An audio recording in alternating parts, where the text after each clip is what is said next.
আমি এনেকুৱা এখন ঠাইত আছোঁ যিখন ঠাইত হজৰত হুছেইন আহমদ মন্দিৰ ৰহমতুল্লাহ আলাইহিৰ পৰা আৰম্ভ কৰি ডাঙৰ ডাঙৰ বুজুৰ্গসকলৰ ইয়াত পদাৰ্পণ কৰিছিল আৰু বাছকান্দি হুজুৰৰ যিখন চালাচিলা তৈয়বা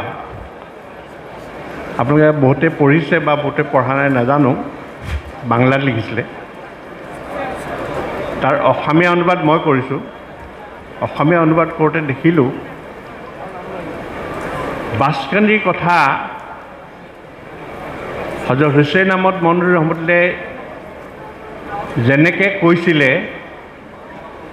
তেনেকৈ ইয়াত হৈ আছে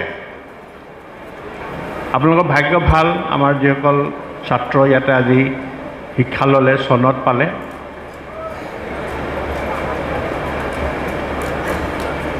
এই মাদ্ৰাছা ইছলামৰ ৰুহ বুলি ক'লে ভুল বুলি কোৱা নহ'ব আৰু মানুহৰ ৰুহটো থাকিলে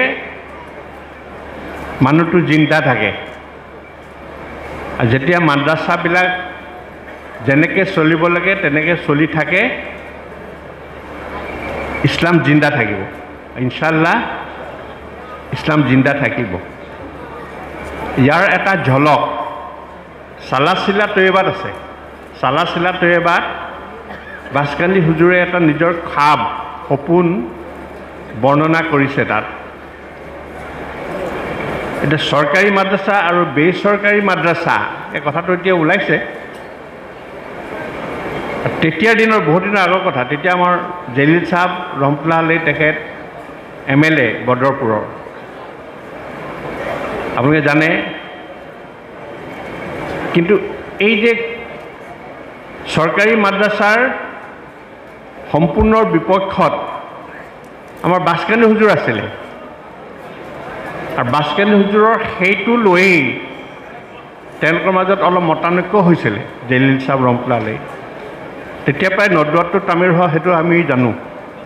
কিন্তু মই ক'ব খোজোঁ এইটো সেই সম্পৰ্কত এটা সপোনৰ কথা চালাচিলা তৈয়বাত বৰ্ণনা আছে সেইটো আপোনালোকে পঢ়ি চাব তাত হুজুৰে লিখিছে এই সম্পৰ্কত এখন মুনাজাৰা হৈছে আৰু মুনাজাৰাত স্বয়ং ৰসুল ইছলামৰ উপস্থিত হৈছে তাত প্ৰত্যেকে নিজৰ নিজৰ যুক্তিবিলাক উপস্থাপন কৰিছিল আশৰাফ আলী থানভী ৰহমতুল্লাহ আলাইহি বেচৰকাৰী মাদ্ৰাছাৰ ফালে যুক্তি প্ৰদৰ্শন কৰিছিল একেবাৰে শেষত নবী কৰিম সাল্লাল্লাহু আলাইহি ওয়াসাল্লামে কৈছিল এই কবি মাদ্ৰাছাবিলাক কিয়ামত তক মौजूद रहेगा इंशाअल्लाह नारा तकबीर नारा तकबीर दीनी मदारिस दारुल देवबंद दारुल बासकांदी कौमी मदारिस সেইটোৱে এটা ভৱিষ্যতৰ কথা এই খাপটোত মই দেখা পাইছোঁ তাৰমানে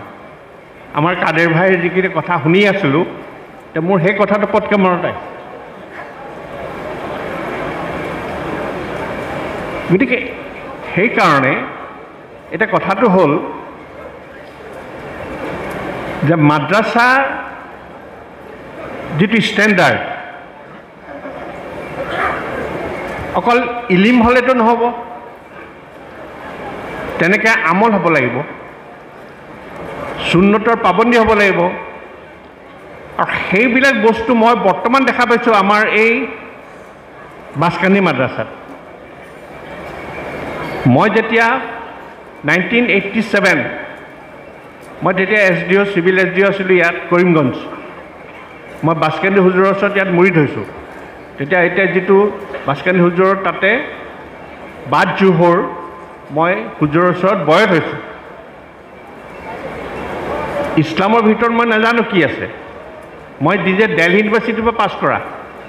মোৰ গোটেই বন্ধুবিলাক কমিউনিষ্ট কমপ্লিট এটা তেনেকুৱা পৰিৱেশত মই আহা ডাইলেক্টিকেল মেটেৰিয়েলিজিম মাৰ্কছ এংগেলছ আপুনি মোক কওক মই 1 ঘণ্টা লেকচাৰ মাৰিম ভাস্কৰ্য হুজুৰত লগ পাই সেইটো মই বদলি গ'ল বা যি নহওক মই সেইটো কোৱাৰ কাৰণ এইটোৱেই তেতিয়া মই যে আহি পেলাই দেখিছোঁ পৰিৱেশ আৰু এতিয়া যিটো পৰিৱেশ আমাৰ চাহেবজাদাৰ এই অনুষ্ঠানটো যেতিয়া দায়িত্ব ল'লে তাৰ যিটো জাহিৰী দায়িত্ব লোৱা নাই দিলে দায়িত্ব দিছে আৰু ল'লে আল্লাই দায়িত্ব দিলে ল'বই লাগিব দিছে আল্লাহ দিছে আল্লাই দায়িত্ব দিলে ল'বই লাগিব নিজেতো ল'ব পাৰিব নি নোৱাৰে এই যে দায়িত্বত থকাৰ পিছত এই পৰিৱেশটো আপোনালোকে দেখিছে নাই আমি যিবিলাক পুৰণা মানুহ আমি জানো সেইকাৰণে এতিয়া ইয়াত যিটো পৰিৱেশ ইয়াৰ ভিতৰ পৰিৱেশো কৰিব লাগিব কাৰণ বাছকানি হুজুৰৰ যিটো ৰুহানিয়াত এই মাদ্ৰাছাৰ ভিতৰত আনিব লাগিব আৰু সেই বস্তুটো আনিবৰ কাৰণে আটাইতকৈ ডাঙৰ দায়িত্ব আছে তিনিজন মানুহ এক কৰ্তৃপক্ষৰ লগত মই জড়িত মই কাৰণ চুৰা মেম্বাৰ 2 শিক্ষক মণ্ডলী 3 ছাত্ৰসকল আমি একেলগে কাম কৰিব লাগিব আৰু ইমান ধুনীয়া ধুনীয়া বিল্ডিং হ'ল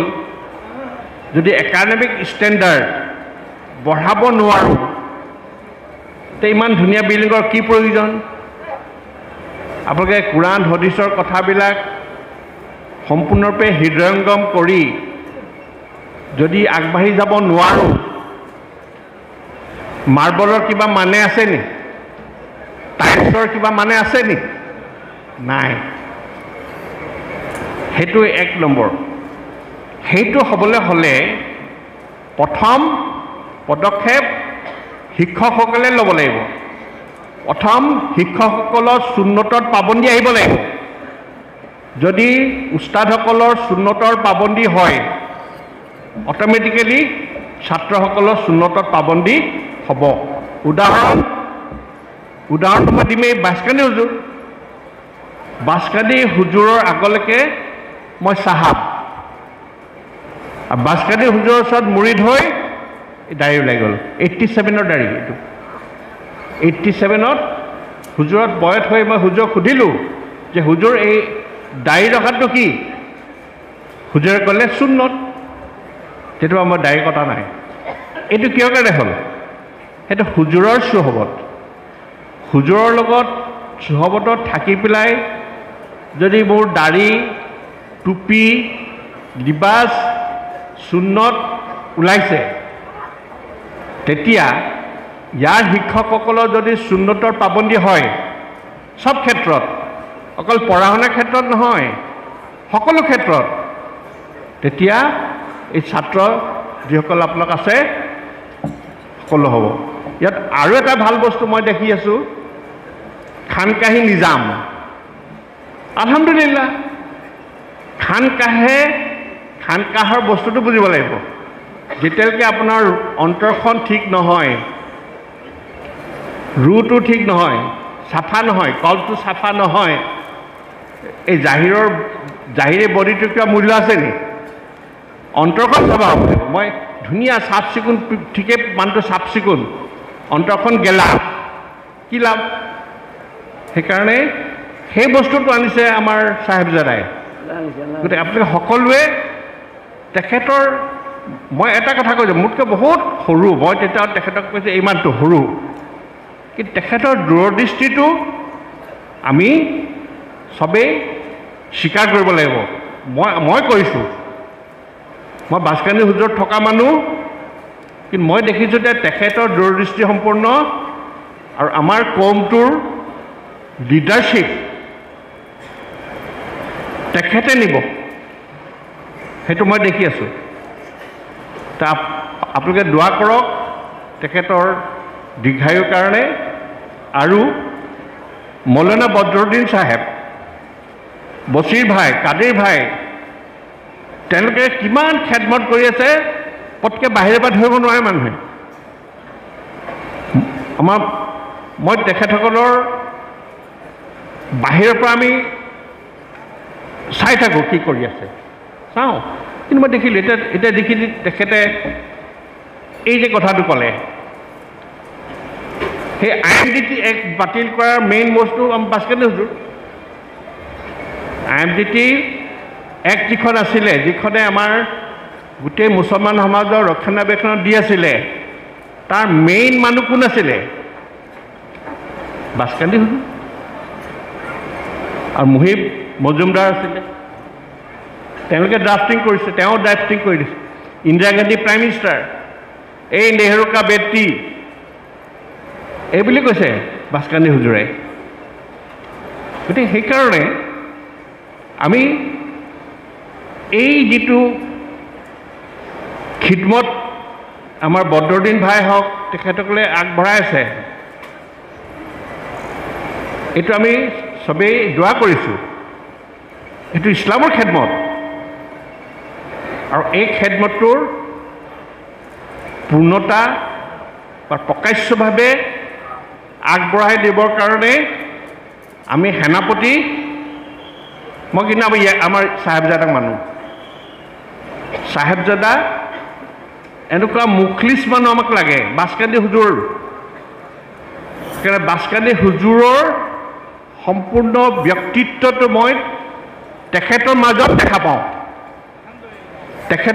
দেখা পাওঁ মই কথাবলৈ এনেই নাই কোৱা আপোনালোকে নাভাবিব যে মই তেখেতক তোষামোদ কৰি পেলাই কৈছোঁ নাই কোৱা কাৰণ মোৰ কোনো আনা জানা নাই মই যিটো কৈছোঁ দিনৰ খাতিৰত কৈছোঁ ৱাকিৰ দাৱানা আলহামদুলিল্লাহি ৰাব্বিল আলামিন